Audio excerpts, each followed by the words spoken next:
रहमानिर्रहीम। सबसे पहले तो मैं आप मीडिया हजरात का बहुत बहुत शुक्रगुज़ार हूँ, क्योंकि आप लोग यहाँ हमारे कहने पे आज ये प्रेस कॉन्फ्रेंस को कवरेज करने के लिए आए।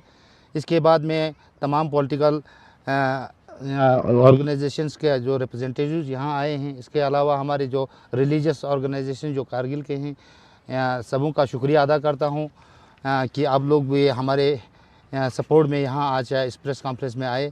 तो मैं यही कहूँगा कि आप लोगों को पता है, हमने रिसेंटली 29 अप्रैल को हमने एक प्रेस कॉन्फ्रेंस दिया था, जो हमारे contractors welfare association, contractors Kargil और हमारे क्रशर यूनियन और हमारे ट्रांसपोर्ट जो यूनियन के जो कुछ उन ट्रांसपोर्टर्स हैं, उनके अलावा हमारे सैंड एक्सकेवेटर्स और इलेक्ट्रिक कॉन्ट्रैक्टर्स और टाटा मोबाइल और मर्चेंट एसोसिएशन के जो कुछ ग्रीवेंसेस थे, उनके बारे में आप लोगों को पहले हमने आपको प्रेस कॉन्फ्रेंस में 29 तारीख को बताया था। क्योंकि आप लोगों को पता है, लद्दाख में अनएम्प्लॉयमेंट की रेट बहुत बड़ी है और इस सिलसिले को कम करने और हमारे लोगों को यहाँ काम मिलने और यहाँ के जो क्रशर एसोसिएशन हो, हमारे मर्चेंट्स हो, ट्रांसपोर्टर्स हो, उनके उनके जो काम वगैरह जो कम हो रहे थे, उसके रिलेटेड हमने एक ऑर्गेनाइजेशन बनाई थी। आज उसका फॉर्मल इनॉग्रेशन और उसका नाम रखा है हमने Ladakh contractors and commerce association Kargil. तो आज उसका फॉर्मली हम यहाँ उसका नाम आप लोगों के सामने बोल रहे हैं। तो इसमें हमारे पार्टिसिपेंट्स जो यूनियंस हमारे जो हैं, उसमें हमारे कॉन्ट्रैक्टर एसोसिएशन लीडिंग है जो कारगिल की। उसके अलावा truck and transport association, crusher association, sand supplier association, excavators association, electric contractors association, Tata mobile association और मर्चेंट एसोसिएशन है। हमारा एम एंड ऑब्जेक्टिव्स यही है कि लद्दाख में जो भी टेंडर्स निकलते हैं, उसमें LRC या मैंडेटरी किया जाए 10 करोड़ तक के काम के लिए। तो ये हमारी एक डिमांड थी। इसके अलावा हमारे जो भी 10 करोड़ से कम काम या बाहर के जो ठेकेदार हमें यहाँ लेते हैं, उसके लिए 10 करोड़ पे हम उनको कोई भी कॉपरेट नहीं करेंगे। यहाँ इनिशिएट ज़ीरो कॉपरेशन मूवमेंट, मतलब आपको यहाँ कोई भी ट्रांसपोर्ट हो या सैंड बजरी हो, उसमें हम कोई भी आपको कॉपरेशन करने के लिए तैयार नहीं हैं।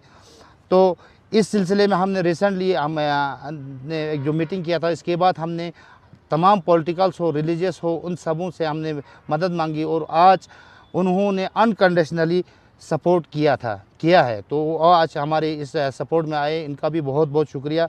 तो हमारा करने का मकसद यही है, क्योंकि आज हमारे यहाँ लद्दाख का आपको पता है कि हमारे यहाँ सीज़न जो है बिल्कुल शॉर्ट वर्किंग सीज़न है। सिर्फ 6 महीना लद्दाख के ठेकेदारों को काम करने का मौका मिलता है। इसके अलावा यहाँ के हराश क्लाइमेट जो पे हम काम कर रहे हैं। इसके बाद यहाँ हमारे पास दूसरी कोई इकोनॉमी, मतलब हमारे पास ठेकेदारी और ट्रांसपोर्ट के अलावा या हमारे पास सिर्फ शॉप्स, यहाँ जो क्या कहते हैं मर्चेंट्स जो एसोसिएशन के रिप्रेजेंटेटिव हैं, वो शॉपकीपर्स के अलावा हमारे पास कोई दूसरा कोई काम हमारे पास नहीं है। इसके अलावा हमारे पास आज आपको पता है, हमारा यहाँ अनएम्प्लॉयमेंट बहुत ज़्यादा बढ़ी है। इसके लिए हम इस अनएम्प्लॉयमेंट को थोड़ा काबू पाने के लिए ये हमने इक़दाम उठाया है। तो इसके सपोर्ट में हमारे पास आज यहाँ इस जमाअतुल उलमा इस्ने अशरिया कारगिल की तरफ से सज्जाद हुसैन कारगिली साहब हैं। इसके अलावा हमारे साथ यहाँ आज शेख हसनैन साहब IKMT के रिप्रेजेंटेटिव आए हैं। इसके अलावा हमारे पास आज सईद अहमद रज़वी जो है अंजुमन साहिब ज़मान के हैं। इसके अलावा हमारे पास तालिब हुसैन सेक्रेटरी अहले सुन्नत लद्दाख के हमारे साथ यहाँ हैं। इसके अलावा मौलाना अल्ताफ़ हुसैन जो रिप्रेजेंटेटिव नूर बख्शिया के हैं, वो भी यहाँ हैं। नासिर हुसैन मुंशी जो हमारे प्रेसिडेंट और इंडियन नेशनल कांग्रेस के, वो भी यहाँ हैं। Abbas Ali president national conference Kargil, वो भी यहाँ है। मोहम्मद अली चंदन, उनके एक रिप्रेजेंटेटिव मोहम्मद हुसैन यहाँ आए हुए हैं। इसके अलावा मोहम्मद हुसैन तमन्ना आम आदमी पार्टी के कोई एक रिप्रेजेंटेटिव यहाँ आए हैं। यहाँ अल्ताफ़ हुसैन काउंसलर और रिप्रेजेंटेटिव लद्दाख ऑटोनॉमस हिल डेवलपमेंट काउंसिल कारगिल के, वो भी यहाँ हमारे साथ हैं। इसके अलावा लद्दाख बुद्धिस्ट एसोसिएशन के रिप्रेजेंटेटिव भी हमारे साथ आज यहाँ हैं। मैं आपके माध्यम से यही गुजारिश करूँगा कि हमारे UT एडमिनिस्ट्रेशन हो, बाकी जो हमारे एडमिनिस्ट्रेटिव सेक्रेटरीज हों, उन समूह से यही कहूँगा कि 10 करोड़ तक के काम के लिए हमारे यहाँ LRC को मैंडेटरी किया जाए। और इसके अलावा मैं बाहर के जो भी ठेकेदार हैं उनसे भी हाथ जोड़ के यहीं वो कहूँगा कि 10 करोड़ तक के काम फ़िलहाल आप यहाँ ना भरें, क्योंकि आपको हम बिल्कुल कोऑपरेट करने वाले नहीं हैं। Thank you. सर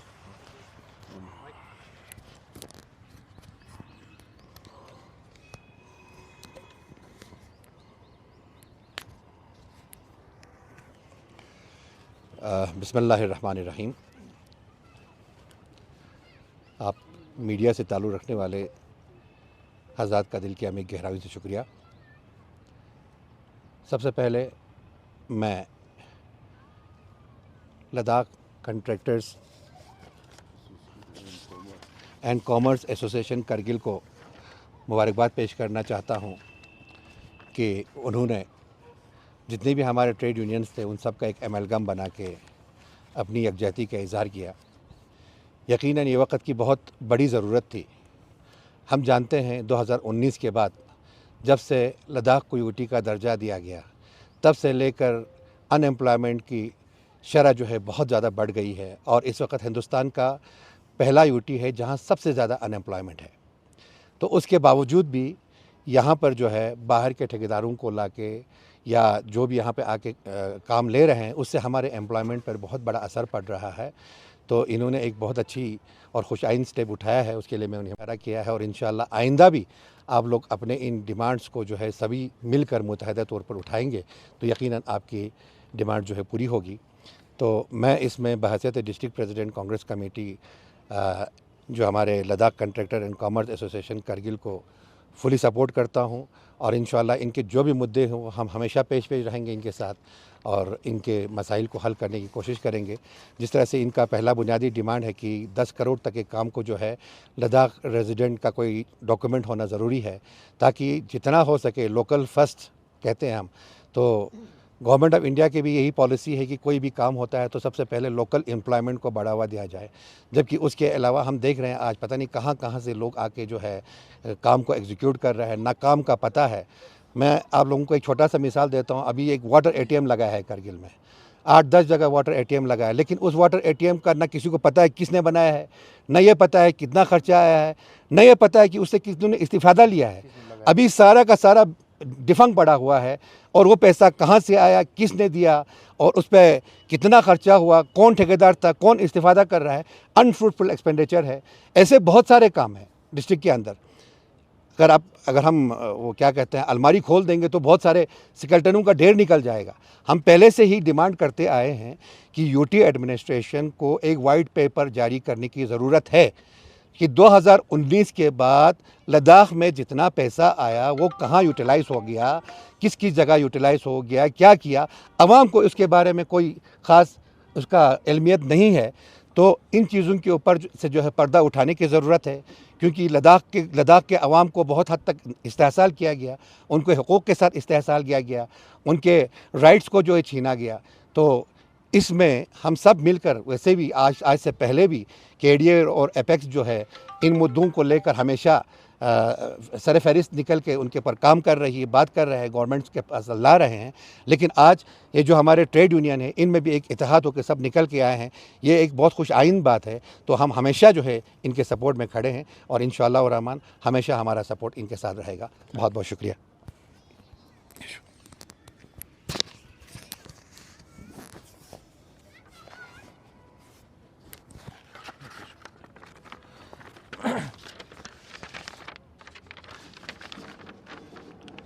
सबसे पहले तो जितने भी यहाँ पे लोग हाज़िर हैं, ख़ासकर हमारे आगा साहब, शेख साहब और दीगर जो मुअज़्ज़िज़ीन हैं, आप सबको अस्सलाम वालेकुम जुले।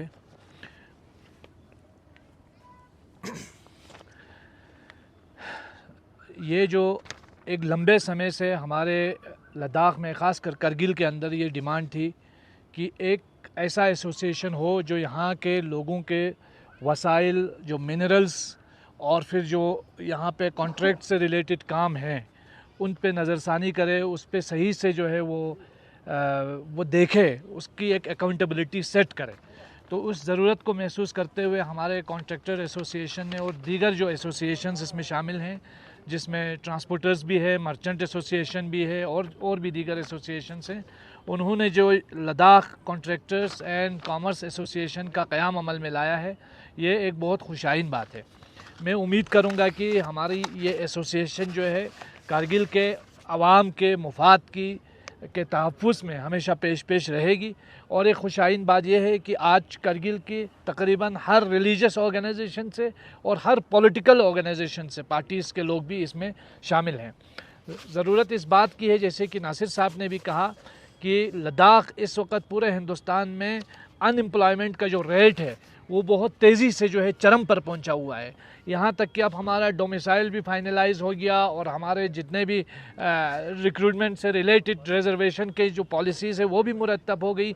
अब भी कोई नोटिफिकेशन सामने नहीं आया और अनएम्प्लॉयमेंट का एक न थमने वाला सिलसिला है, जिससे हमारा पढ़ा लिखा तबका जो है वो फ्रस्ट्रेशन का शिकार है। तो हम साफ कहेंगे कि ये जो आइडिया ऑफ यूनियन टेरिटरी है ये बुरी तरीके से फेल हो गया है। 5-6 साल गुजर रहे हैं, इस वक्त तक वो हमारे किसी भी इशू को सही मानों में एड्रेस करने में नाकाम हुआ है, पहली चीज़। दूसरी चीज़, एम्प्लॉयमेंट से लद्दाख को दूर करने के बाद, ब्यूरोक्रेसी की लायर से लद्दाख को हटाने के बाद, दूसरी जो लायर है हमारा, जो दूसरा जो हमारी इकोनॉमी का बैकबोन समझा जाता है, वो हमारे कॉन्ट्रैक्टर्स हैं। चाहे वो लेह के अंदर हो, करगिल के अंदर हो, हॉटेलियर्स हैं, मर्चेंट एसोसिएशन से रिलेटेड लोग हों, या फिर कॉन्ट्रैक्टर्स के फील्ड से जो ठेकेदारी से वाबस्ता जो अफराद हैं, उन लोगों को भी तरह तरह के गुनागों मुश्किलात का सामना है। और एक सोशल इंजीनियरिंग करके ब्यूरोक्रेसी के थ्रू इनको भी बिल्कुल सड़क पे लाने का काम इस वक्त यूनियन टेरिटरी में हो रहा है। हम यूनियन टेरिटरी एडमिनिस्ट्रेशन में बैठे हुए ज़िम्मेदार हैं, उनको ये बता देना चाहते हैं कि अगर वो ये समझते हैं कि हम आंख बंद करके बैठे हुए हैं तो ये उनकी गलतफहमी है, ये उनकी भूल है। लद्दाख के लोग समझ रहे हैं, देख रहे हैं कि किस तरीके से यहाँ रिसोर्सेज की लूट खसूट हो रही है, किस तरीके से लोगों के हुकूक ज़ाया किए जा रहे हैं। और तो और यहाँ आप एम्प्लॉयमेंट के नाम पे, आउटसोर्सिंग के नाम पे एक ट्रांसपेरेंसी का नामो निशान तक कहीं नहीं है, और लोगों को जॉब दिए जा रहे हैं, मन मर्जी से लोगों से जॉब छीन रहे हैं, लोगों को जॉब दिया जा रहा है, तो कोई अकाउंटेबिलिटी सेट नहीं है। इसलिए इस एसोसिएशन को जो इन्होंने डिमांड सामने रखी हैं, ख़ासकर 10 करोड़ से कम का जो कॉन्ट्रैक्ट है वो लद्दाख के लोगों के लिए मुख्तस होना चाहिए, उनके लिए खुसूसी तौर पर रियायत रहनी चाहिए और लद्दाख के लोगों को ही मिलना चाहिए। इसके अलावा जो 10 करोड़ से ज़्यादा के काम भी हैं उसमें भी लद्दाख के लोगों को प्रायोरिटी मिलनी चाहिए और रिलैक्सेशन होना चाहिए। और जो इस तरह के टर्म्स एंड कंडीशन सेट करके लद्दाख के लोगों को साइडलाइन किया जा रहा है, उस चीज़ से बिल्कुल हाथ पीछे हटाना चाहिए। यूटी एडमिनिस्ट्रेशन को प्रो लद्दाख पॉलिसीज़ की तरफ तवज्जो देने की ज़रूरत है। बदकिस्मती यह है हमारे पास सिंगल इस वक्त एक डेमोक्रेटिकली इलेक्टेड इंस्टीट्यूशन है LHDC का, उसको भी डिसएम्पावर करने की कोशिश की जा रही है और ब्यूरोक्रेसी के तहत उसको जो है ना बिल्कुल साइडलाइन करके फैसले लिए जाते हैं, मन मर्जी के फैसले थोपे जाते हैं। तो ये सिलसिला फिलफोर बंद होना चाहिए। तो मैं जमीयतुल उलमा इस्ना शरिया करगिल के रिप्रेजेंटेटिव की हैसियत से इस एसोसिएशन को सपोर्ट करता हूँ और हमारा एसोसिएशन, हमारा ऑर्गेनाइजेशन भी इसको, इदारा भी इसको सपोर्ट करता है। लेकिन इनसे यही रिक्वेस्ट है कि आप करगिल के मुफादात की हिफाजत करें और उसमें पेश रहें और करगिल की तरक्की में एक रियलिस्टिक अप्रोच के साथ आगे बढ़ें, ताकि उस कमी पेशी में जो कमियां हैं या कमज़ोरियां हैं उसको भी एड्रेस करते हुए, उन चीज़ों को भी हल करते हुए आगे बढ़ें, ताकि हम एक सॉलिड और एक ट्रांसपेरेंट तरीके से करगिल की डेवलपमेंट में आपके कंट्रीब्यूशन को देख सकें। बहुत बहुत शुक्रिया सर। कुछ अहम सवालात हैं कॉन्ट्रैक्टर एसोसिएशन से। LRC का मुद्दा तो आपने अभी रखा है, 10 करोड़ से नीचे LRC का आपने मुद्दा रखा है। लेकिन उससे पहले यहाँ पे जो है काम चल रहा था बहुत सारे शोबे में, खासकर R&D में तो करोड़ों का काम चल रहा है। लेकिन जब से आप लोगों ने ये प्रोटेस्ट किया है, बंद किया है, तो ये इसका असर पूरा डेवलपमेंट पे, तामीर और तरक्की पे पड़ रहा है। आप देख सकते हैं हमारे टाउन में एक इंडोर स्टेडियम बन रहा था, वो तकरीबन 1 महीने से बंद है। तो इसका असर भी तो हमारे कौम पे पड़ रहा है, क्योंकि हमारे सीज़न नहीं है। तो इस पे भी आप क्या राह हल निकालना चाहते हैं इसको, इन चीज़ों को कंटिन्यू करने के लिए? दूसरा ये एक सवाल ये है कि जो लद्दाख में इस वक्त काम कर, ख़ासकर करगिल की बात करते हैं, तो बिलो टेंडर तकरीबन 50% बिलो टेंडर हो रहा है, उस पर काम ले रहा है, चाहे हमारे लोकल हो या बाहर के ठेकेदार हो। काम करने के बाद अधूरा काम छोड़ के जाते हैं। जैसे जेजेएम का आप बात करें, हुकूमत तो ये दावा करते हैं कि लद्दाख में तकरीबन 100% हमने जेजेएम कामयाब बनाया है। ज़मीनी सतह पर हम देखते हैं तो 100% क्या 25% भी यहाँ पे कामयाब नहीं है। हम बिल्कुल ज़िम्मेदारी से कहते हैं। तो इसकी वजह ये है कि जो बिल्कुल बिलो टेंडर वो उन्होंने काम किया है, तो आपने काम अधूरा छोड़ के, चाहे लोकल हो या बाहर के ठेकेदार हो। तो इस पे कंट्रेक्टर एसोसिएशन क्या इकदाम उठाने जा रहे हैं आइंदा इस किस्म की चीज़ों को? क्योंकि हमने ये सुना है कि जब बिलो टेंडर करता है तो बैंक के जो बैलेंस है वो गारंटी के तौर पे रखता है, लेकिन एक काम के लिए शायद वो रखता होगा। 10 कामों के लिए 1 लाख रुपया 10 काम के लिए अगर रखते हैं तो ये तो इंसान की समझ से बाहर है। तो बिल्कुल तो कंट्रेक्टर एसोसिएशन को इस पे भी देखने की ज़रूरत है। आप बताएंगे इस पे क्या कहेंगे? सबसे पहले आपका जो पहला सवाल था, जो हमारे ये मूवमेंट जो चली है उससे पहले जो अलॉटमेंट्स हुए हैं बाहर के कॉन्ट्रैक्टर्स के बारे में आप पूछ रहे हैं, तो हमारी एलएसडीसी के मुदाखलत और हमारे जो यहाँ के पॉलिटिकल हो या रिलीजियस हो, उनसे हमने एक मीटिंग करके जो भी हमारे से पहले जो अलॉटमेंट्स हुए हैं जिनका काम 10% से ऊपर हुआ है, उन सब पे काम आज हमने छोड़ दिया है और उनको हम सपोर्ट भी कर रहे हैं। और आज आपने एक ही काम नाम का भी बोला, जो हमारा काम था इंडोर स्टेडियम का, उसका काम आज चल रहा है। और इसके अलावा हमारा सबसे इमरजेंसी वाला काम है जो एडिशनल ब्लॉक हमारे मेडिकल का, उसका भी काम हम शुरू किया है। बाकी जो काम शुरू नहीं हुए हैं उनको हम दोबारा टेंडर करवाने जा रहे हैं। तो ये हमने इकदाम उठाए हैं। उसके अलावा जो बिलो का आपने एक मुद्दा उठाया है, बिलो का जाने का मकसद ही यही है क्योंकि आज आपको पता है कारगिल यूटी लद्दाख अनएम्प्लॉयमेंट में 1 नंबर पे पूरे इंडिया पे आ रहा है आज। तो हर एक लोग हमारे जो अनएम्प्लॉयड लड़के हैं, हमारे पास और कोई सोर्स नहीं है, ट्रांसपोर्टेशन और हमारे पास कॉन्ट्रैक्टर का काम या एक शॉप खोलना है। इसके अलावा हमारे पास कोई एम्प्लॉयमेंट का काम है नहीं है। आज हमारे कॉन्ट्रैक्टर्स पहले 1200-1300 थे, आज 3500 से ऊपर पार कर चुके हैं। हमारी कॉन्ट्रैक्टर एसोसिएशन में आज रजिस्टर्ड हो चुके हैं। तो इस अनएम्प्लॉयमेंट की वजह से और बाहर के जो लोग, हमारे तकरीबन 75% काम इधर का कारगिल का हो या ले का हो, उन्होंने कब्ज़ा कर रखा है। तो हमारे लोग इस चीज़ पे या काम को हासिल करने के चक्कर में थोड़ा सा बिलो जा रहे हैं। तो इसको रोकने के लिए ये एक बहुत बड़ा इकदाम है जो हमने 10 करोड़ तक के काम जो हमारे मखसूस हमारे लद्दाख बेस्ड ठेकेदारों के लिए हमने रिज़र्व करने की जो हमने कही है, ये इस चीज़ को रोकने के लिए एक बहुत बड़ा इकदाम रहेगा। इसके अलावा आपने पूछा जेजेएम का आपको पता है अभी तक कोई भी काम, आप ऑन रिकॉर्ड में आज बोल रहा हूँ आपको, जेजेएम का कोई काम आपको बिलो पे कभी नहीं है। बिल्कुल यहाँ एज पर एस्टिमेट और या एज पर उन्होंने जो टेंडर निकाला था और उसी एस्टिमेट के बराबर हमने काम किया है। बाकी आज भी सेविंग 400 करोड़ है। हम बार बार गुजारिश कर रहे हैं, मैं ख़ुद एक कौंसिल का रिप्रेजेंटेटिव भी हूँ और आपको पता है मैं अपनी कॉन्स्टिट्यूंसी की बात कर रहा हूँ। मैं बार बार डीसी के पास और हमारे एलएसडीसी हो, हमारे एग्जीक्यूटिव इंजीनियर हो, सुपरिटेंडेंट इंजीनियर हो, इवन चीफ इंजीनियर तक हम गए। जितने भी हमारे पास सेविंग हैं उनको काम या टेंडर निकालने की ज़रूरत है, मगर वो आज नहीं निकाल रहे हैं। मेरे आपके माध्यम से उनसे गुजारिश है, जो भी काम रहे हैं, बाकी हमारे कॉन्ट्रैक्टर्स ने जितने भी काम किए उनमें कोई कमी नहीं छोड़ी है। जितना इनको अलाउड है, अब वो टेंडर नहीं निकालेंगे, वो काम अधूरा रहे या काम नहीं चले, उस पर हमारे कॉन्ट्रैक्टर्स का कोई दोष नहीं। मैं आपको ऑन रिकॉर्ड बोल रहा हूँ, अभी भी हमारे 700 करोड़ का टोटल ये हमारा कारगिल डिस्ट्रिक्ट का जेजेएम सैंक्शन था, उसमें से 450 करोड़ हमारा टोटल अभी तक एक्सपेंडिचर है। 300 करोड़ अभी तक हमारा सेविंग है, उस पर टेंडर निकालने की ज़रूरत है, जिससे जेजेएम सही तरह फंक्शन डिस्ट्रिक्ट कारगिल में हो जाएगा। सर बैंक गारंटी क्या? बैंक गारंटी तो यही कहूँगा, बैंक गारंटी हम देते हैं। बैंक गारंटी देने के बाद हम काम कर रहे हैं, तो इसमें कोई बड़ा मसला तो है नहीं, वो बैंक के साथ अलग एक मसला है। हमने तो सुना है कि बैंक गारंटी जो है वो मतलब जितना डिपॉजिट रखना चाहिए उतना नहीं रखते हैं। जैसे 10 करोड़ का काम हो तो उसका कितना % रखना है वो रख नहीं रहे, बल्कि उसमें भी जुगाड़ कर रहे हैं। देखो, बैंक गारंटी में बैंक के अपने एक नॉर्म्स होते हैं, उनके अपने एक रूल्स होते हैं। जब वो बैंक गारंटी कैसे दे देगा जब तक ना बैंक वाले मॉर्गेज या कोई दूसरा सूरत पे आपके पास कुछ वो उसमें नहीं, सिक्योरिटी में नहीं रखेगा, तब तक आपको बैंक देगा ही नहीं। तो अगर बैंक मुफ्त में देता है तो उसमें तो किसी को परेशानी होने की ज़रूरत नहीं है, बैंक की ही प्रॉब्लम है। अगर देखिए, अगर एक काम अधूरा छोड़ता है या एक काम जो गैर मेयारी काम करता है, तो ऐसे सूरत में अभी तक कितने ठेकेदार ब्लैक लिस्ट हुआ है या उन पे कॉन्ट्रैक्टर एसोसिएशन ने क्या इक़दाम उठाए, कुछ बताएंगे आप?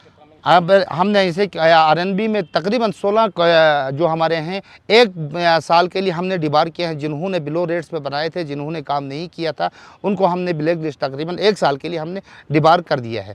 बाकी रहा आपको कॉन्ट्रैक्टर एसोसिएशन इस चीज़ पे लगी है क्वालिटी मेंटेन करने के लिए। आज हमने हमारे ट्रांसपोर्ट हो, हमारे जो है मर्चेंट एसोसिएशन हो, क्रशर हो, हम सबों की एक रेट भी रैशनलाइज में यहाँ आपको मीडिया बोल रहा हूँ। ट्रांसपोर्ट एसोसिएशन का भी एक हमारे लोगों की एक शिकायत थी कि यहाँ हायर रेट्स हैं। हम एक रेट को बिल्कुल रैशनलाइज करके सबको मुनासिब सा एक रेट बना के, क्रशर हो, इवन ट्रांसपोर्ट हो, और हम खुद यहाँ जो भी काम अगर कहीं से हमें शिकायत आती है हम खुद मॉनिटर कर रहे हैं। सर, लास्ट क्वेश्चन है कि नासिर मुंशी साहब ने बताया वाटर रेटिंग के बारे में। इससे पहले ये इशू हमने काफ़ी बार हाईलाइट किया था, वाटर एटीएम को दिखाया भी था कि ये बिल्कुल करगिल के लिए अप्रोप्रिएट नहीं है, ना उन पे कुछ फंक्शनिंग हो रहा है, चाहे आप काउंसिल पे देख लो या बाजार टाउन में जितने भी लगे हैं। बट इस पर LHDC की तरफ से चाहे कोई भी मीटिंग है उनमें ये चीज़ इजहार नहीं होता, इस इशू को हाईलाइट नहीं किया जाता है। CSR के अंडर आते हैं बट इस पे इशू हाईलाइट नहीं होता है। देखिए, LHDC का काम जो है, आपका जो मीटिंग्स का जो प्रीव्यू है वो सिर्फ कैपेक्स बजट तक है, न कि उसमें आपका जो SDP हो, स्टेट सेक्टर हो या कोई और फंड्स वगैरह आ रहा हो, वो अभी तक LHDC के प्रेरोगेटिव में नहीं है। तो हम अपने कैपेक्स बजट पर ही डिस्कस करते हैं, लेकिन कहीं कोई फोरम पे हम पहुंचते हैं तो हम ज़रूर इनके बारे में बात करते हैं। ये किसी को पता ही नहीं है कि कहाँ से आया, किसने डाला, क्या हुआ। ऐसे ये मैं आपको छोटा सा एग्जांपल बना रहा हूँ। अभी कुछ बस स्टैंड देख रहे हैं आप, अभी आप देख रहे हैं इकबाल ब्रिज के पास एक स्टैंड बनाया हुआ है, एक कैफेटेरिया, वो स्टैंड ही, बस स्टैंड ही है। बारू में टैक्सी स्टैंड में क्या फंक्शन है उनका, कोई उसको यूज़ ही नहीं कर रहा है। तो सब कुछ करने के बाद इतना चमकाया है, सब कुछ किया है, बट उसका फंक्शन कहाँ है और कौन देता है ऐसे प्रोग्राम्स, कौन देते हैं ऐसे प्रपोजल्स? इसका मतलब अपने कुछ लोगों को काम निकालने के लिए, अपने कुछ चमचों को ठेका निकालने के लिए, उनको काम अलॉट करने के लिए सब कुछ किया हुआ है। तो मैं तो कहता हूँ इन सब तमाम चीज़ों पे इंक्वायरी होनी चाहिए, एक खुल्लम खुल्ला इंक्वायरी होनी चाहिए कहाँ से है, क्योंकि एक्सचेकर का पैसा है, पब्लिक का खून है, हमारा खून है ये। तो मैं UT एडमिनिस्ट्रेशन से गुजारिश करता हूँ कि इन तमाम चीज़ों पर जो है इंक्वायरी बिठाएं। Thank you sir, last question होगा वाहिद साहब आपसे। जब से आपने मूवमेंट एसोसिएशन का आपने शुरू किया है, तो सिमिलरली लेह कॉन्ट्रैक्टर एसोसिएशन है, उनको भी कॉन्फिडेंस में लेके आप लोग ये डिमांड जो है, जो आपकी डिमांड्स है, वो बराबर लेह कॉन्ट्रैक्टर एसोसिएशन की। यकीनन ये जो इनिशिएटिव लिया था सबसे पहले लद्दाख लेह के कॉन्ट्रैक्टर्स ने नहीं, हमने पहले 29 तारीख को हमने ये शुरू किया था यहाँ पूरा कारगिल में। इसके बाद हमारी कॉन्टेक्स्ट में लेह में ये हैं और उनके बाद उन्होंने भी शुरू किया और उन्होंने भी रिलीजियस हो, पॉलिटिकल हो, हर एक को ऑन बोर्ड लेके ये एजिटेशन शुरू किया है। और आज हम फॉर्मली इसका नाम भी अनाउंस करके हमने पूरे हमारे जो कारगिल के जो रिलीजियस हो, पॉलिटिकल हो, उन सब को यहाँ हमारे साथ मीटिंग करके इसको आगे बढ़ाने की कोशिश कर रहे हैं। और इंशाल्लाह हम विद इन 3-4 दिन के अंदर ले जाके हम गोरदेर से भी मिलेंगे। और सबसे पहले तो हम ले के जो लीडर जो हमारी ऑर्गेनाइजेशन बनी है उनके साथ एक अहम मीटिंग करके उसके बाद हम सब मिल के पूरा गवर्नर हो, हमारे एडमिनिस्ट्रेटिव सेक्रेटरीज हो, उन सब के पास जाके इस मसले को आगे लेने की कोशिश करेंगे। अगर हल ना हो हम आगे सेंटर तक भी जाने की कोशिश करेंगे। इसमें एक चीज़ हमारी भी ये है, हमने जो हमारे कॉन्ट्रैक्टर एसोसिएशन से रिक्वेस्ट की है कि इस वक्त लेह करगिल दोनों एक पेज पे आकर के पूरे लद्दाख के लिए एक लंबी स्ट्रगल कर रहे हैं 4 पॉइंट एजेंडा को लेकर के। तो हमारे कॉन्ट्रैक्टर्स, ट्रांसपोर्टर्स भी एक पेज पे आके जितने भी ग्रीवेंसेस हैं with in the union territory of Ladakh, तो उसको हल करते हुए हमारे भी जितने रेजिमेंट हैं तो उन सब को हल करते हुए एक पेज पे आने की ज़रूरत है। मैं उम्मीद करूंगा कि हमारे कॉन्ट्रैक्टर एसोसिएशन और लेह के जो लोग हैं वो लोग मिल करके इस चीज़ को आगे बढ़ाएंगे।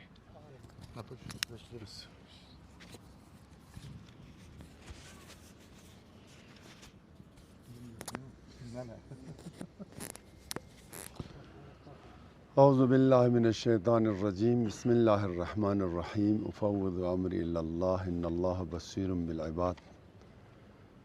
काबिल एहतराम यहाँ पर तशरीफ़ फरमा तमाम मजहबी इदारात के नुमाइंदे और हमारे सियासी इदारात के नुमाइंदे और ख़ासकर हमारे मीडिया हज़रात, अस्सलामु अलैकुम जुले। अभी तक हमारे बाकी मुक़र्रिरीन ने आप लोगों के खिदमत में बयान किया, उसको रिपीट करने की कोई ज़रूरत नहीं है।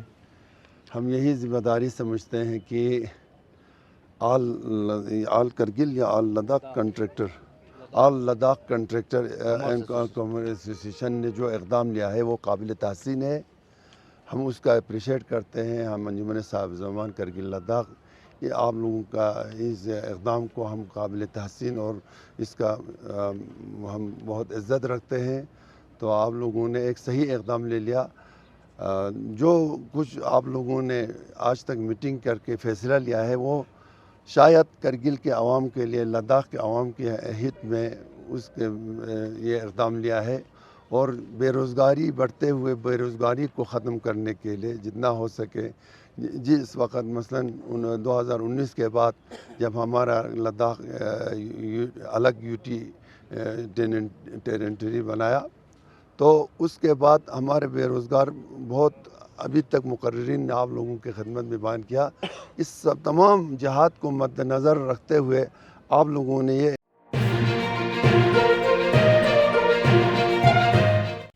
मकामी, कौमी और बैनुल-अक़वामी ख़बरों से बाखबर रहने के लिए चैनल को लाइक, शेयर और सब्सक्राइब करें। साथ ही बेल आइकन दबाना न भूलें।